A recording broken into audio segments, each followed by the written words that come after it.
আবারও বলছি আমি ক্ষমা চেয়ে নিই। সায়েন্স থেকে কি বাংলায় অনার্স নেওয়া যায়? করেছিলে শিফট কটা, মর্নিং শিফট আছে কিনা, এন্ট্রান্স এক্সাম দিতে হয় কিনা।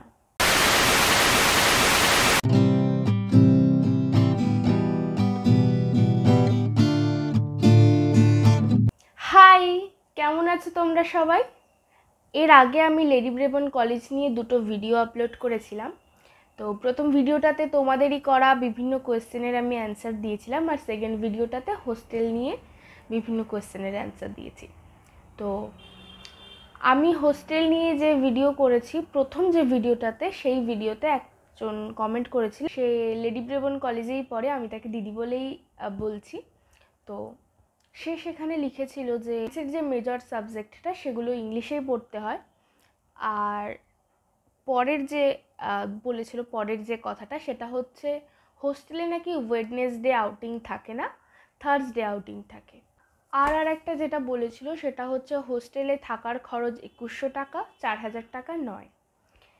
এবার আমি বলি, আমি ওই প্রথম ভিডিওটাতেই তোমাদেরকে বলেছিলাম আমি হোস্টেলে থাকি না, আমি বাড়িতে থাকি।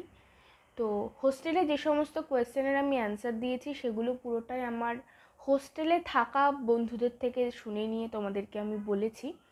হোস্টেলে যে মানে কবে আউটিং থাকে সেটা আমি তার কাছ থেকে শুনেছিলাম, আমার ভুল হতে পারে। তো যদি আমি ভুল বলে থাকি আমি ক্ষমা চেয়ে নিচ্ছি। আর এর পরের যেটা হোস্টেলে থাকার যে খরচটা, সেটা হচ্ছে প্রথম মাসে 4000 টাকা, এবং পরের মাস থেকে মানে প্রথম তুমি যে মাসে যাচ্ছ সেই মাসে তোমাকে 4000 টাকা দিয়ে হোস্টেলে থাকার জন্য যে বেড ফেড এগুলো নিতে হয়, তো তার জন্য 4000 টাকা লাগে, এবং পরের মাসগুলো থেকে 2100 টাকা করে। এটা আমি আমার হোস্টেলে থাকা বন্ধুর থেকে শুনেছি, সেটাই আমি তোমাদেরকে জানিয়েছি। আমার ভুল হতে পারে। যারা হোস্টেলে আসছো তারা হোস্টেলের জন্য ফর্ম ফিল আপ করলেই তাদের কাছে পুরো বিষয়টা ক্লিয়ার হয়ে যাবে। তো আমি সেটা বলে দিলাম, আমার যদি কোনো ভুল হয়ে থাকে তো আমি আবারও বলছি আমি ক্ষমা চেয়ে নিচ্ছি। দুটো ভিডিও আপলোড করার পরেও অনেকে অনেক কমেন্ট করছিলে লেডি ব্রেবন কলেজ নিয়ে। তো আজকের আমি ভিডিওটাতে তোমাদের করা কমেন্টগুলোর অ্যান্সার দেব। তো চলো ভিডিওটা শুরু করি। প্রথমেই বলি, অ্যাডমিশন কবে থেকে শুরু হবে তোমরা জিজ্ঞাসা করছিলে। আমি আজকে যেদিন বসে ভিডিওটা বানাচ্ছি সেদিনও কিন্তু এখনও কোনো অফিসিয়াল নোটিশ বার হয়নি। তো আমি চেষ্টা করব, আমি যদি জানতে পারি আমি তোমাদের সাথে শেয়ার করে দেবো।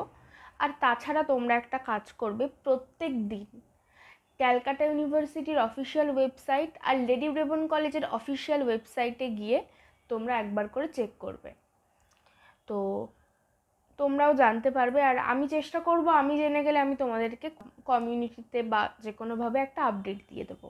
এর পরের যে কোয়েশ্চেনটা ছিল সেটা হচ্ছে, দিদি অ্যাডমিশনের সাথে সাথে কি হোস্টেল পেয়ে যাব?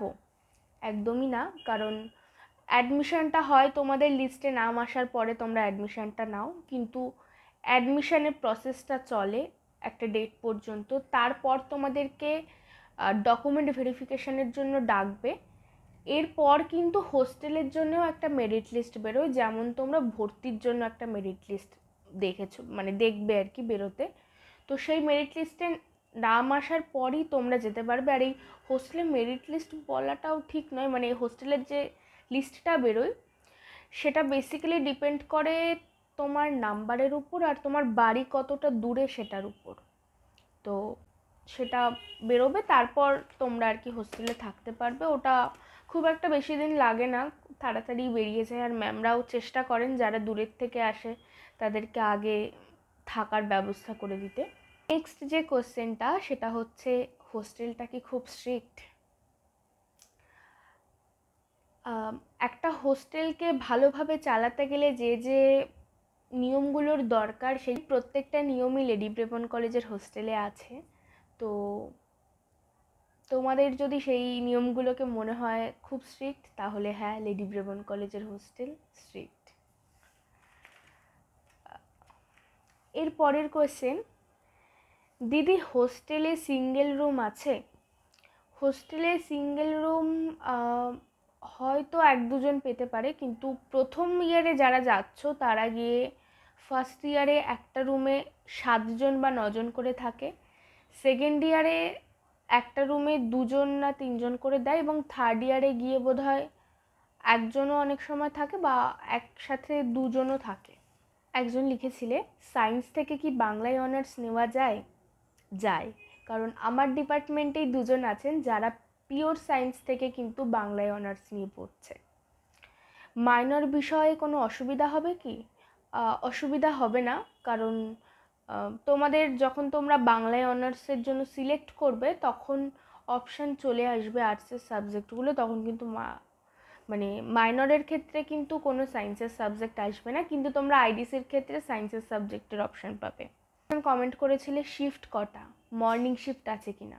না গো, আমাদের কলেজে একটাই শিফট, সেটা হচ্ছে ডে শিফট। এন্ট্রান্স এক্সাম দিতে হয় কি না?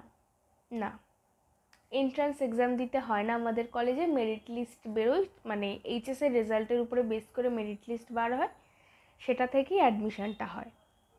এরপর একজন কমেন্ট করেছিলে ফোন অ্যালাউ করে কি না? হ্যাঁ, করে। আর একটা হ্যাঁ আমি এখানে বলে রাখি হোস্টেলের ব্যাপারে, হোস্টেলে কিন্তু ইলেকট্রনিক্স গ্যাজেটগুলো অ্যালাউ করে না, মানে এই যেমন ধরো ইন্ডাকশান বা ইলেকট্রিক কেটেল, ইলেকট্রনিক্সের এই জিনিসগুলো অ্যালাউ করে না, তবে তুমি ল্যাপটপ ক্যারি করতে পারো। দিদি, তোমার কলেজে এনসিসি আছে কিনা? না গো, আমার কলেজে এনসিসি নেই। আমি তোমাদের করা ম্যাক্সিমাম কোয়েশ্চেনেরই অ্যান্সার দিলাম। আর সব থেকে বেশি আমি যে কোয়েশ্চেনটা পেয়েছি সেটা হচ্ছে, দিদি আমি এত নাম্বার পেয়েছি, আমার যে সাবজেক্টটাতে আমি অনার্স নেব ভাবছি সেটাতে আমার এত নাম্বার, আমি কি এই সাবজেক্টে চান্স পাবো? দেখো, এটা আমার পক্ষে সত্যিই বলাটা খুব কঠিন, কারণ আমি একজন স্টুডেন্ট, এইভাবে তো বলা যায় না। তবে লেডি ব্রেবন কলেজের ইংলিশের কাট অফ খুব হাই থাকে, জিওগ্রাফির কাট অফ খুব হাই থাকে। এটা শুধু লেডি ব্রেবন নয়, প্রত্যেকটা কলেজেই। তোমরা একটু ওয়েট করতে হতে পারে যাদের নাম্বার একটু কম আছে, কিন্তু হ্যাঁ, লেডি ব্রেবন কলেজ অনেকগুলো লিস্ট বার করে, এবং আমাদের বেলাতে তো সকালে বিকেলে 2বার করে লিস্ট বার হতো। একটু ওয়েট করলে লিস্টে নাম চলে আসতে পারে তোমাদের, যারা ভালো রেজাল্ট করেছো, যারা ভালো নাম্বার পেয়েছো, এবং যারা কমেন্ট করছো তারা সত্যিই খুব ভালোই নাম্বার পেয়েছো। আমি প্রত্যেকের কমেন্টই পড়েছি, তো আমার খুব ভালো লেগেছে। তোমাদের সবাইকে অনেক অনেক শুভেচ্ছা, কংগ্রাচুলেশন এত ভালো রেজাল্ট করার জন্য। আর যারা লেডি ব্রেবন কলেজে আসছো, তারা কলেজে আসার পর তাদের সাথে আমার হয়তো দেখা হবে কখনো না কখনো, কোথাও না কোথাও। তো তোমাদের এই কোয়েশ্চেনগুলোর আমি অ্যান্সার দিলাম, আশা করছি আমি তোমাদের ডাউটটা ক্লিয়ার করতে পেরেছি। এরপরও যদি তোমাদের কোনো আর কোয়েশ্চেন থাকে তোমরা করতে পারো, আমি রিপ্লাই দেওয়ার চেষ্টা করব। যেগুলো আর কি রিপ্লাই দেওয়া হয়ে ওঠে না কমেন্টে, সেগুলোরই আমি ভিডিও করে রিপ্লাই দিচ্ছি। আর তাছাড়া অনেকে আরেকটা কমেন্ট করেছো আমি দেখলাম, সেটা হচ্ছে, দিদি আমি 21-এ পাস আউট বা 22-এ পাস আউট বা 23-এ পাস আউট, আমি কি ফর্ম ফিল আপ করতে পারবো বা অ্যাডমিশন নিতে পারবো? এটা আমি বলবো তোমরা যে সাইবার ক্যাফেতে যাবে না, ওই দাদারাই বলে দিতে পারবে।